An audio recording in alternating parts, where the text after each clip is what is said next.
Hello friends, good afternoon and welcome to the EduSat Network. Our topic of discussion today shall be Monsoon, the history of social negotiations, and for this lecture and to throw more light on the idea and to explicate it as well, we have with us in our studio Dr. Mayank Kumar, Associate Professor, Department of History, Satyavati College, Evening, University of Delhi.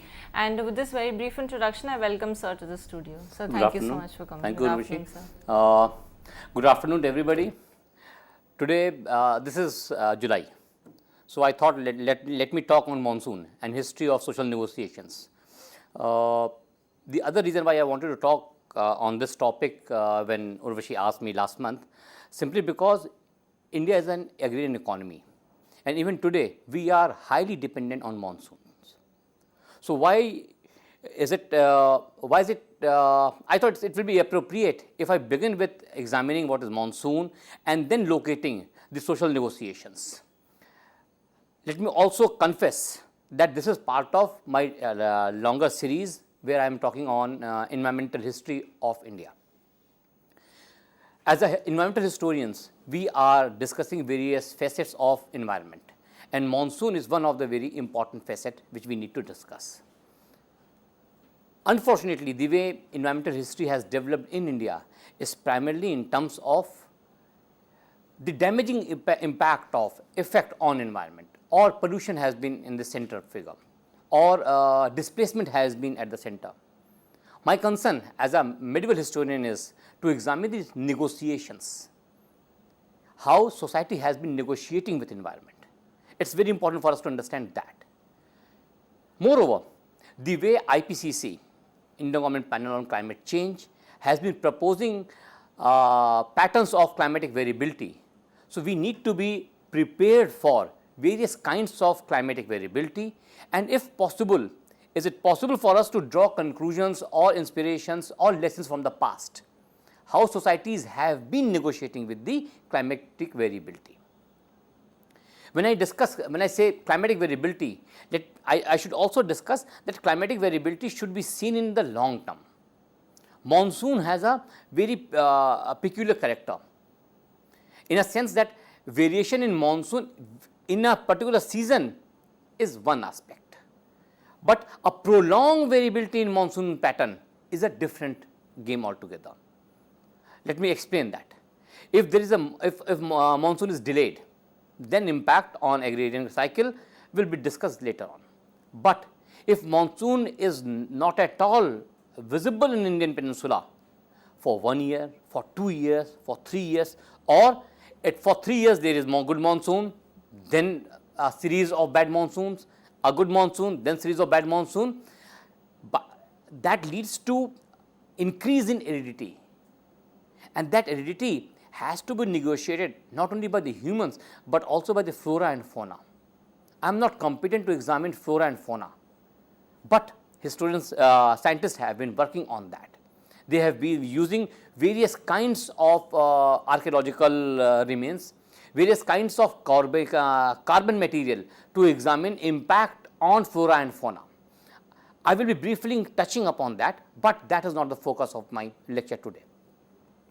Moreover, what is also important for us to understand, these social negotiations should not be seen as ideal negotiations, simply because in medieval times the level of technology which we had was of a very different order. Today we have a very different kind of technology, and as a result we have a very different kind of capabilities of adaptation. Our capabilities to change has been restricted in modern times. To give you a brief example, in medieval times, in ancient times, human society was highly mobile. It was not sedentary as we see it today. If it was mobile, then it was always possible for the societies to migrate to a better climatic conditions, rather than sticking to a place, a region which is witnessing severe climatic conditions. That option of migration has been reduced for humans. Moreover, with the establishment of national boundaries, it has become all the more problematic. We say, there are examples when we say that they are environmental migrants and they are moving across nations. most of the time the neighboring nation does not welcome you. So, that possibility of migration has been minimized for us. So, we have to take extra precaution in terms of our capabilities of adaptation, and accordingly we should plan, manage our negotiations. Let me begin my slides so that it will be a visual treat for you, because I will be basically dealing with the Rajasthan, the northwestern part of India, or the region which is termed as Thar Desert. The way humans were able to harness monsoon and the potential of rains available within that small window of 2 to 3 months, how they managed to conserve water, to preserve water for remaining 9 months, so that the year can be taken care of. That I have been able to document and will be presenting that to you. Slide please. The concern of human civilization or the kings or the kingdoms can be seen in the first slide, which will be, come to you in a second. Here the king is eagerly waiting for the monsoon to set, which means he is looking towards sky and waiting for the monsoon, because the whole agrarian production is dependent on monsoons. Usually what we see that it is the common man which is affected by monsoon, but I am beginning with the argument that look, even the king is eagerly looking towards monsoon, that come and give rains to my territory so that I get sufficient agrarian production, so that all this paraphernalia can be managed and sustained. Right. This is Rajasthan, the northwestern part of India, the southern part of Punjab, northern Rajasthan, and on the west we have Sindh. This whole desert became desert primarily because we have a Aravalli range which acts as a barrier of the monsoon. The monsoon which originates in Indian Ocean, it goes to Africa, bounce back from Africa and comes to India. And when it comes to India, it enters Indian Peninsula from southwest part, and then it takes a almost U-turn from the eastern coast of India and then covers the whole of Rajasthan. While coming back from eastern India, it witnesses there is a Aravalli range and which restricts the spread of rains across western part of the state of Gujarat, Rajasthan or Thar Desert. Moreover, we must also understand that the Thar does not have, unfortunately Thar does not have seasonal water, does not have a perennial water sources.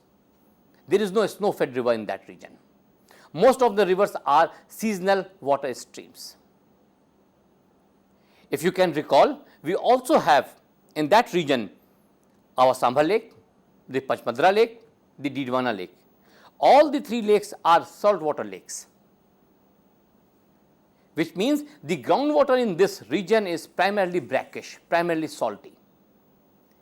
So, the groundwater is not an option for the masses in that region. There is no perennial river. The groundwater is at a great depth, and not only at great depth, most of the time it is brackish, it is salty. So, therefore, it is not always possible for humans to dig well and use water from that. So, they had to channelize rainwater so that they can sustain themselves.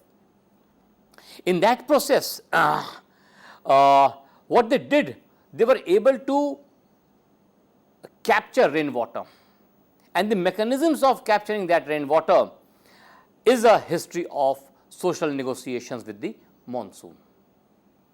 Monsoon, let me once again reiterate, is a seasonal phenomenon. Monsoon has emerged from an Arabic term mausim, and it is a seasonal phenomenon. And this is the primary source of supply of water for most of the Indian subcontinent, especially for Rajasthan region. Moreover, Rajasthan being part of arid, and the aridity extends from Rajasthan till Middle East, barring few major rivers, Indus in the Pakistan, and then Tigris, Euphrates, etc., etc. or there are seasonal rivers coming from Hindu Kush mountains. But more or less this arid region extends from Thar deserts up to Middle East.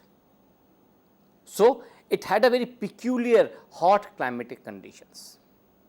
Even in this hot climatic conditions, humans were able to sustain a good amount of population. They were able to sustain a very flourishing civilization. You must have heard about the fort of Jodhpur, fort of Chittorgarh, the fort of Jaipur, fort of Bikaner, the famous fort of Jaisalmer, the Sonar Killa of Rabindranath Tagore. All these are located in a region which is primarily arid, if not arid then definitely semi-arid. What is more important for us to is understand that all these forts were product of a period when there was no tube well. There was no tube well. There were no pipelines. You have to ensure water which is available naturally to you, and the natural source of water for most of this region was basically and is basically monsoon rains. Forts, water bodies, step wells, tankas, we will be discussing that. All these are capital intensive technologies, are capital intensive systems, which means the common man was not in a position to construct any such water body as seen on your screen. This is a famous step well of Patan. Patan is now part of Gujarat. I wanted to show this simply because to make you understand the magnitude of water structure which is visible in India, and this dates back to 9th to 10th century AD. The next slide will be on the Modhera step water tank. I will be coming to that, but let me focus at the moment on step wells and jolas. And if I have time and in the end, then I will go back, I will extend my lecture to Khalins as well. But primarily, what is important for us to understand that these water bodies were networks of patronage and systems of water management. These were not possible to be constructed without state patronage. Even for the state, when they want to construct it, any such body, what was important for them to have? Sufficient surplus, sufficient agrarian surplus. Only on the basis of that sufficient agrarian surplus, they could create any such water structure. If you can closely see, it is a 7-story structure. It is a 7-story structure, and the round part at the end is the place where we have wells, and there are steps which go beyond, which go till the depth of well. What is also important for me to explain it to you is that the location where these water bodies or these social negotiations were taking place. Let me give you a glimpse of that. The next slide explains the nature of aridity which is visible in that region. And let me also point it out that this was the region where till this point Indus Valley civilization had extended its own course. The photograph is from a place which is basically known as Kalibangan. Kalibangan is near modern Bhatinda, and it was a major Indus site. We do not have any step well in this region, but at another Indus site, that is Dholavira in the Kutch, we have a step well, and perhaps that is one of the oldest step well which we have in this region. Anyway, and the importance of water can be seen in the inscriptions of Ashoka as well. He was well aware of the importance of water, and he tried to ensure availability of water for the masses. We always say that Ashoka created large network of roads. So, roads, when the travelers were traveling on those roads, they required basic amenities, and one of the most primary amenity for them was water. So, in one of the inscription, he instructs that state must construct step wells, because these step wells are source of water where passenger or traveler can take rest and continue with the travel later on. Before further venturing into the negotiations, let me also point it out that the construction of masonry well was very capital intensive. Unlike Kacha well, which is visible in most of the part, the construction of a Pakka well, I am not talking about a step well, even the Pakka well required great amount of money. And if we examine the medieval documents, the spread of Kacha well versus Pakka well makes it all the more important for us to understand. Let me give you a concrete example. In 1738 AD, in Kasba Savai Jaipur, the cost of masonry well was rupees 300, while a Kacha well was sold for rupees 84 in a village. Please understand, it was more than 3 times of the cost of Kacha well that we could create a Pakka well or masonry well. Kacha well with the good monsoon, there is a possibility of that it will sink back and you have to dug another Kacha well in the next season. Whereas with the Pakka well, with the masonry well, it could sustain for generations, but it required investment, a good amount of investment, and that investment was basically product of negotiations, the social negotiations with Monsoon. What is also important for me, the further details, I am not going to the details simply because they compare. For example, in Mirta, out of 6,947 to 7,788 wells, there were only 20 wells which were brick line. Otherwise, most of the wells were basically Kacha well. Similarly, in Jalore, out of 693 wells, only 147 was Pakka wells, and that was the brick line wells. This makes it very clear for us to say that the construction of masonry well required immense amount of investment, and that was not easily available. When I say investment, let me make it very clear, at that time there was no IMF, there was no World Bank. It had to be financed by the society itself. Even when a state used to provide money or a capital for the construction of well, the state itself was procuring it from the society, which means on the one hand we have evidence of these kind of large water bodies, but for the construction of these large water bodies, we must understand there was another set of social negotiations which were primarily visible in agriculture. I am at the moment not discussing agrarian practices, because that will take a very long time. We will discuss that later on, but at the moment let me make it very clear to you that please understand, unless we have sufficient surplus, unless we ensure a good agrarian production, it was almost impossible to construct any such water bodies as you have seen for the Patan, because unless society generates surplus, it cannot invest in these kind of water bodies. Moreover, the water body which I showed you just now is a basically ornamental one. It had a very important religious function as well, but that we will be discussing later on. This is another picture of the same stepwell, but I will skip and move to further example of stepwells. This is Modhera Sun Temple and the Kund. Please have a close look at the steps. These steps are very peculiar. These steps were part of a very meticulous designing and planning of this water body.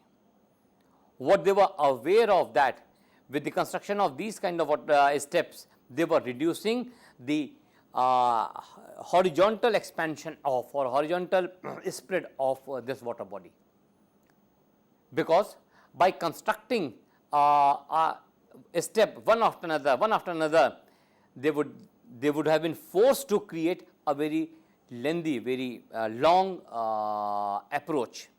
But by constructing diagonal steps on the vertical steps, they were able to reduce the spread of or the length of that water body, and they were also able to reinforce the walls of water bodies to sustain the water.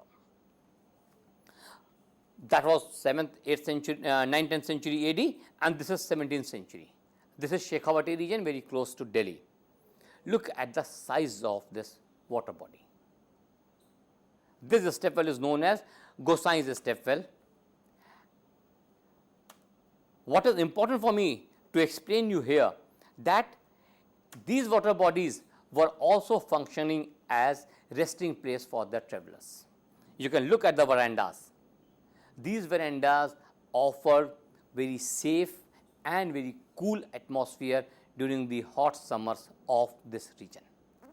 The travelers were allowed to stay here, they could fetch water from the well, and they can spend their day here, and usually they travel early in the morning and later in the evening.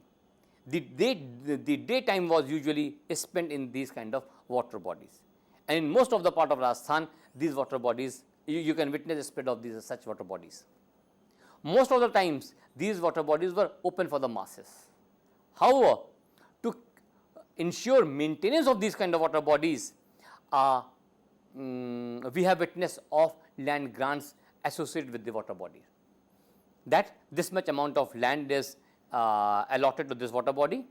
The revenue which is due to the state from that particular land will now go to the maintenance of this water body, which means the state was well aware of the significance of these kind of water bodies, not only for the availability of water, but also for ensuring a long distance trade and commerce in that area, because by providing these kind of facilities, they were ensuring continuous exchange of traders in the region. This is another water body in the Udaipurwati, once again in Shekhawati. Please see at the depth which is visible in this. The lower picture, the picture at the lower side is taken from the depth of the well, and you can understand the depth of these water bodies. What I am also trying to suggest by showing you the depth is to make you understand that it was not always feasible or possible to use these kind of water bodies for irrigation purposes. These had a different kind of purposes, and one of the primary purpose was to ensure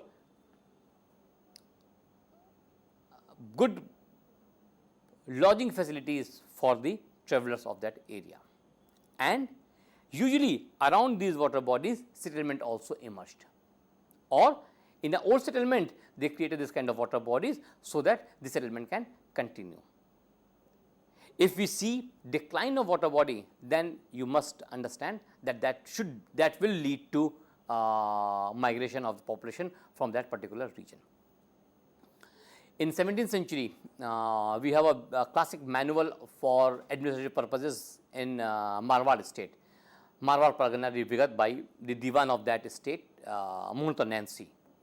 And in that manuscript, in that compendium of manual, what he has done, he has documented most of the water bodies available in each and every single village of his domain.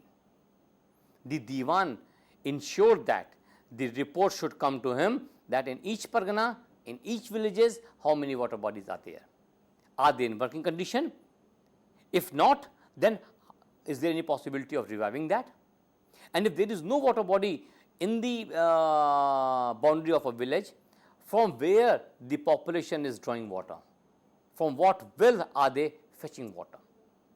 Please remember, this is the time of very strict adherence to caste rules. Indian society is caste-ridden society. So, in the caste-ridden society, how wells were being used by different sections of society, that needs to be ensured. Otherwise, there would have been conflict. But we have not come across any conflict in terms of communal conflict over distribution of water.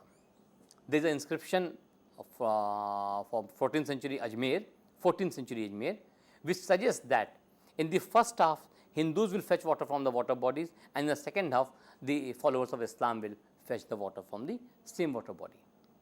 So, the notion of pollution and polity also becomes secondary when we witness scarcity of water. But these kind of evidences are very rare to come. probably because it was not always advisable to document the exact procedure. Usually the localities, the local bodies or the panchayat, if there were any, were able to decide at what times which community will be using water from which water body. Once again, this is another, this is the same Udaipurwati Stepwell, which I have shown this picture simply because to make you understand the availability of rooms all across this water body. There are at least 56 rooms in and around this water structure, 56 places for residence. And the next picture in the same slide is the well, and well is quite deep. This is another kind of water body which I was discussing when I showed you Modhera Sun Temple tank. This is Hadi Rani ki Vav, Toda Raisingh near Tonk. This is 17th century water body, and I have encircled a particular area. These are the steps which reduced the vertical, the horizontal spread of the this water structure, so that the evaporation of water can be restricted. The greater the opening of the water, the greater the rate of evaporation. So, it was necessary for them to ensure that the opening of water, exposure of water to the sun is minimized as much as possible. And if you closely look at the this picture, you will realize that the one side which has been very carefully not provided with this step is the side which is west side. It is the sun when it moves to the peak, crosses the peak and moves towards west, that the constructor or the planner of this water body, they ensured that they should not let that side open. So, they constructed rooms in that particular direction to reduce exposure to the sun of this water body. All these considerations were taken care by the planner of that area. Now, to make you appreciate the significance of these water bodies, let me read this line. The potential of this technique can be appreciated if we consider the fact that Jaisalmer district in Rajasthan receives an annual rainfall of 4 inches and therefore can collect around 2.5 gallons of water per square foot of catchment area. Even if we receive only 4 inches of rainfall, we will be able to capture at least 2.5 gallons water per square feet, which means the spread of water body worked as catchment for the well as well. What they were trying to do is that minimal availability of water, minimal only 4 inches. In Delhi, we witnessed 4 inches in couple of days. In Jaisalmer area, it is the supply throughout the monsoon season. But they could convert that potential into growth of human settlement, and these water bodies help them in that process. This is another method of social negotiation. This is Johar of Fatehpur. Just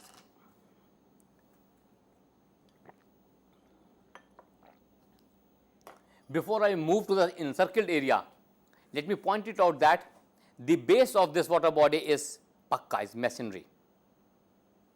This is constructed in a region which has this kind of land. This is the landscape where we have this kind of water bodies. It's very, very arid, very, very sandy. The soil does not retain water.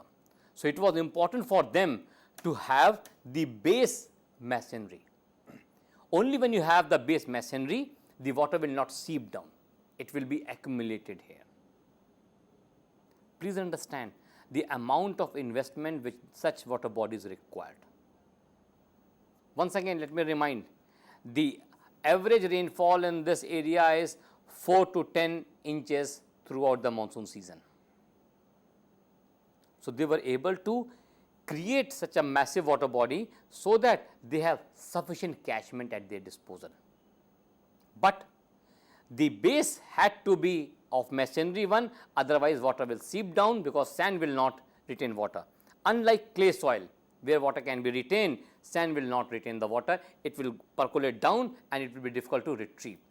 So, they realizing the importance, realizing the limitation of the landscape of that region, they constructed, unlike tanks or step wells, they constructed johars in this region. Johars are very, very open one.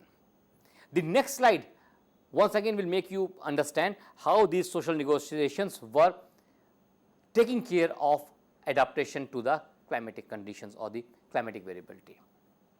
This slide shows the these water bodies were constructed at a place, at a location where the seasonal runoff of water used to come to that point. So, it was managed in such a manner that the water will come down, slip down to this water body, and this slope will function as a catchment for the water. The other side of this slope is the area which I have encircled. What they were doing, the water which was coming from the landscape was stopped in this area, and there were small openings in that wall. There is a small embankment, if you can see closely on the floor of this photograph, and this was to stop sediments moving into the Johar. Here this worked as a barrier where water is to stop and the silt is settled down and the clean water is collected inside the Johar. These are the openings.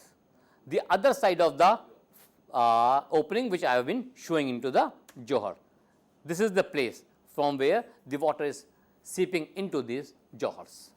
So, these Johars have been primary source of water for the population of this region. Let me also point it out another thing, that these slopes and the water at the base could be used by the cattle as well. The cattle could come down to this place and drink water. So, by constructing these kind of water bodies, a peculiar set of social negotiations were being executed in this part of country. They were able to understand the limitation of environment and then harness the potential which is available to them. This is another water body from Laxmangarh. Look, once again, the base is masonry. Some historians have been arguing that this was primarily for recreational purposes, that for the cultural activities used to take place here. I am not denying that, but what I am trying to argue with you is that this is manifestation of social negotiations with the climate, and with the climate variability we need to use these kind of experiments in more appropriate manner. We cannot always depend on tube wells, because tube wells will deplete groundwater and it is not always possible to replenish the groundwater. In such a situation, such systems were basically very, very environment friendly, because they were able to use resources which were renewable. The rains which are coming year after year were used for accumulation of water. They were not dependent on groundwater. So, these negotiations are important for us when we examine IPCC and its recommendations, and then examine the capabilities of societies for climatic adaptations. In the same region, another place very close to Lohagral. Lohagral is almost is the very west of Rajasthan. Lohagral is once again is the brackish water body which used to produce salt. The term loon, lavan is basically salt. So, Lohagral is that area, but very close to that place we have this massive freshwater body, and this is nothing, simply rainwater accumulated by the indigenous methods of these societies. Look at the mechanism, let me explain you that. These are the channels which channelized the runoff of water.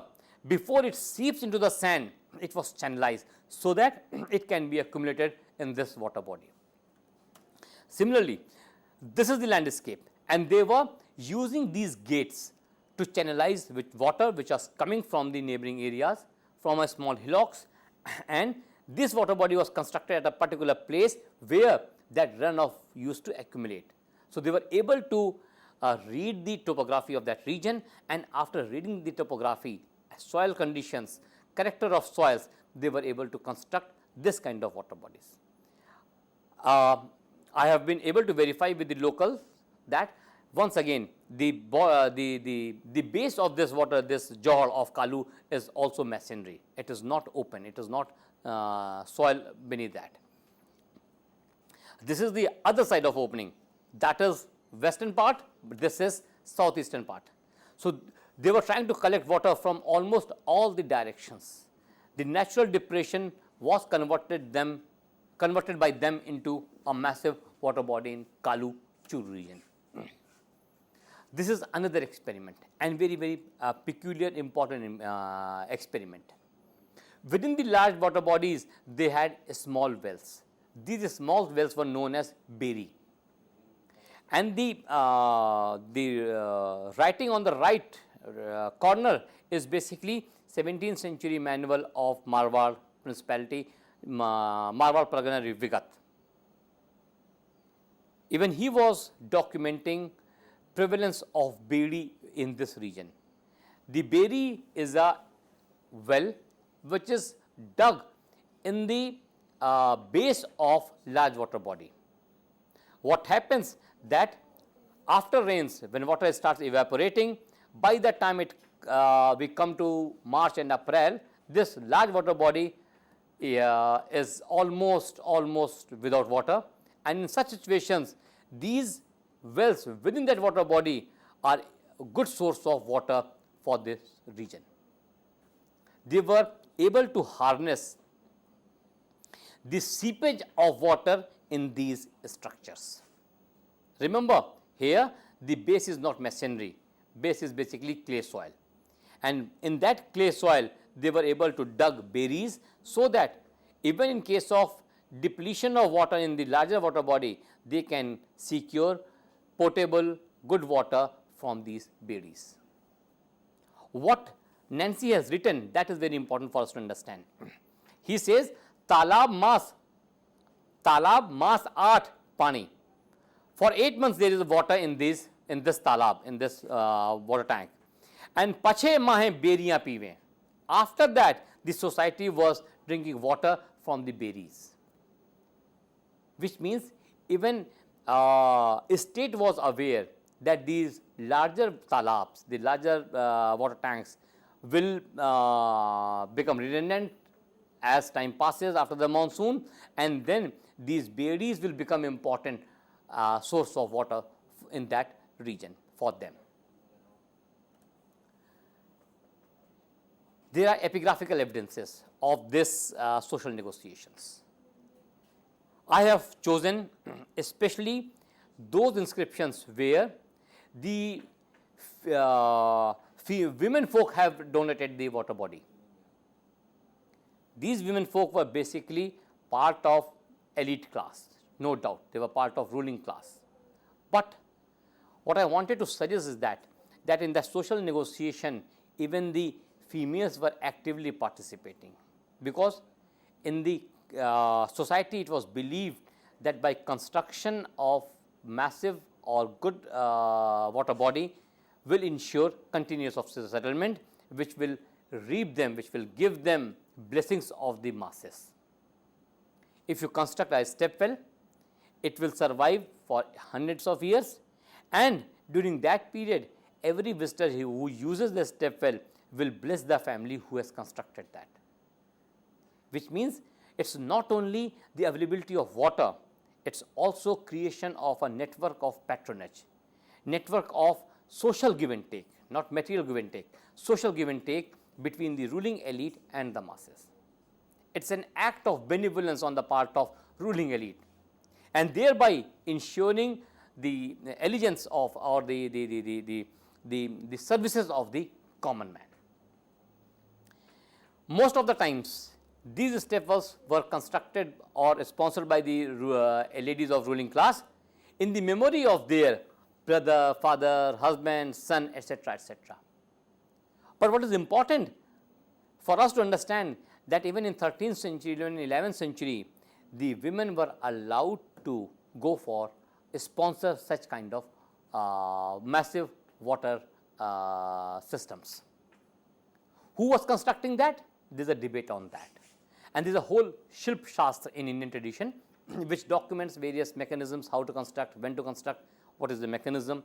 The classic example can be the Rajsaman Lake of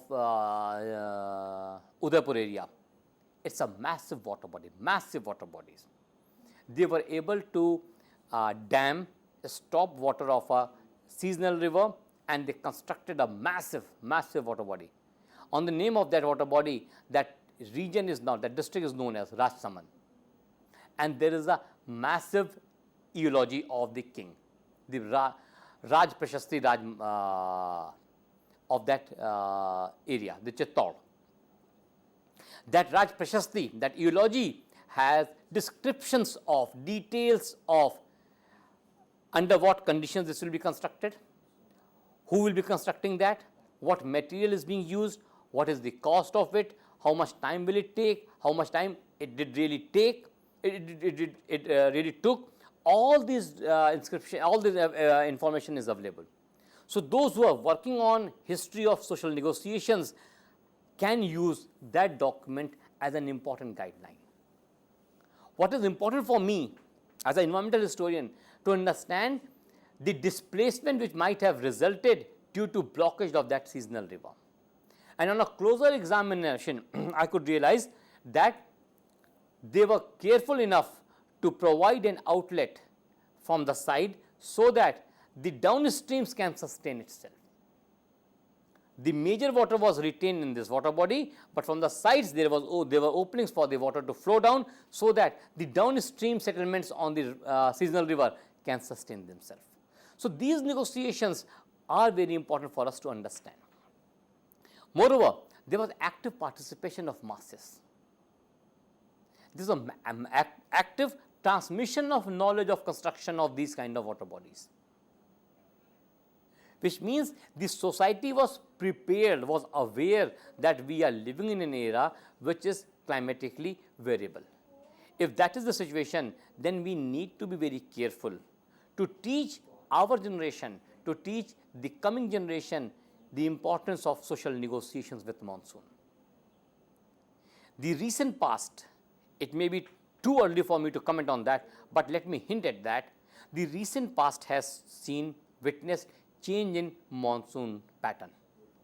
The monsoon is delayed. When it is delayed, it is also leading to abrupt rainfalls, which means a massive shower and then a prolonged delay. Massive shower and then a prolonged delay. What is happening is that this is affecting our agrarian cycle. The peasant is used to of a particular pattern of monsoon, and if there is a disruption in that, then he is forced to negotiate with that. And what I have been doing today is that to make you aware that with the climate, with the environment, we need to be on our toes so that we are able to negotiate it appropriately at most of the times. Let me also give you another example from the Rajasthan that will make things very clear. In one of the inscriptions, which I have not used here, in one of the inscriptions, one of the revenue records, it was stated that the rain has delayed. So we are forced to cultivate moat. We could not cultivate any better crop simply because the onset of monsoon was delayed, which means the amount of water in monsoon alone is not important. The timely and appropriate spread of that amount is also very important, because when that spread is examined, only then agrarian production is able to sustain itself. It is not that only one shower of a good amount will ensure good agrarian production. You need water in the beginning, you need water in the middle, and you need water at the end. There are particular specific kinds of negotiations with the availability of water, and the peasant is aware of that, that if he is sowing barley, then this is the time, and if we do not sow it, if we do not deploy our seeds, say for example by the beginning of July, it will not fertilize in due time which is available in the monsoon. So, they were forced to go for the moat, which means the timing at which the monsoon is the shower is seen or shower is witnessed, only then the rain production is used. In one of the recent article in EPW, it has been argued that agricultural scientists should now try to develop mechanisms through which the peasant is made aware that there is a variability in the climate monsoon pattern, so that they are better prepared with appropriate crops to be sown in that particular season. It is not possible to go for rice in winters of northern India. It is not always possible. You need a particular time frame, particular kind of sunlight. So, similarly, the water of monsoon, if it is not available at particular time, then it becomes problematic for the agrarian production. Since we are moving towards the end, so before we move towards conclusion, let me also show you another method of social negotiation of water body. This is known as Kundi. Kundi is simply a water tank in the open area, and the roof of water tank is used as catchment area, and the water from that roof is collected in the tank which is beneath that, and there with these openings, what they were able to do is to make it available to the travelers who are passing through that area or shepherd who are passing from that area. At times there were openings in the sides of that water tank, so that the runoff from the neighboring area can also be accumulated. The classic example of this system is Karorpati Tanka of Jaipur Amer fort. In the Amer fort, what they have done, they were able to channelize rains on the parapet of the fort, and those parapets were used as catchments, and most of the parapet led to the water body, to the water tank, which is known as Karorpati Tanka. So, they were able to channelize monsoon which is available, because fort is located on a hill where there was no natural supply of water. So, what they did, they used the periphery of the fort as catchment for the accumulation of water, and that accumulation sustained whole population of Amer for centuries. There is another water body in the neighboring fort, that is Jagar, 2 kilometers from Amer. In the Jagar, they were able to provide open tank for accumulation of water. If you ever visit Chittorgarh, please remember to see 7 massive water bodies in Chittorgarh, and most of them were primarily dependent on monsoons, which means in case the opponents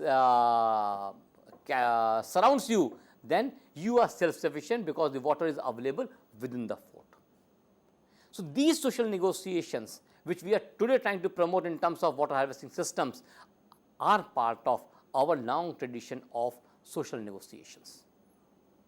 What I have been primarily doing today is to make you aware that these social negotiations are important for us, not only in terms of historical heritage, but also in terms of our future planning in terms of availability of water. It is not possible today to go into the details of another water structure, but let me give you a brief description of that, so that when we meet next, we will be discussing that. This is Khalin, and this was developed in Jaisalmer region. I have been arguing that there are 2 historical traditions. One is from the Pali region and another is from Mediterranean region. We will be discussing that when we meet next. And Khalins have been very important. The same technique was used by Rajendra Singh to enrich water in the Alwar region. He constructed a small check dams in the seasonal overflow. The amount which was retained was very limited, but that limited amount was allowed to percolate deep into the soil, which led to enrichment of adjoining areas with good sufficient supply of water bodies. With this, I move to Urvashi if we have any question, and we will discuss with that. Thank you so much, sir, for the very interesting lecture that we had today. And since you have left some time at the end, we would of course like to say pose a few questions. Of course, perhaps trying to understand what a student would like to know, perhaps in some preliminary or basic ideas. So, sir, when we talk about this concept that we discussed today, is it a much debatable topic? Has it been much researched upon, or is it a potential area which is coming up or which can be taken up for further research? Thank you, Urvashi. Why I chose this topic is simply because not only in terms of IPCC and social negotiation, that is one dimension. Being historian, what I am trying to suggest is that there is need to investigate the material culture of our past civilizations. By examining that material culture, perhaps we will be able to understand the climatic variability which was visible then. With these water bodies which were used by the societies, but now are not being used by the society simply because we have piped water supply, what is happening is that we are ignoring these traditions. So, as a historians, what I am trying to do is that please understand there are sources, there need to revisit that, and you will get a new reading of the past which we have been examining. Right. So, like you mentioned that there are these sources which are not being used or largely ignored. Are these largely say water sources which are say water available on the ground or under the ground? Is it could it be said that way? Rushi, in one of the slides I have shown, and if this slide can be shown, this is the example of sources which we have been using. Once again, this is 17th century Marwar Pargana Vigat. What the author of that time was doing is to document each and every water availability in that region, not only in his own region, in the neighboring territory as well, so that we have an idea that if we move in this region where water is available, because without water they could not sustain. Absolutely. And like you mentioned, sir, that it is these sources which have been mentioned in this particular source are still available, which means that these still are there. Bikaner State Archives, Rajasthan State Archives in Bikaner is a good repository, a very good repository of these kind of documents. For Mughal period, we have Persian documents, but they are primarily focused on the ruling elite. In these documents, we get glimpses of concerns of peasantry, agrarian production, systems of negotiations, and there are historians both based in JNU, DU, Jamia and Aligarh. They have been extensively using these sources, and these are easily accessible through net as well at the moment. Right, but as you mentioned that these are not being perhaps used by the public which is surrounding them. Yes. So, of course, I could just like to point out to students also as a potential area of research and something that can be explored and perhaps be brought out to the notice of a lot of researchers and even general public, if we can say that. The photograph which I have been showing, there is aesthetic value of that. What I have been trying to argue is that along with aesthetics, please understand the negotiations inherent in that. Please understand the science which has gone into construction of these water bodies, how they were able to understand the topography and then design these water bodies to appropriate maximum possible in that particular region. Right. Thank you so much, sir. And perhaps I would like to find out from you whether we are at a future point of time we could also talk more about this, because it's a very interesting topic.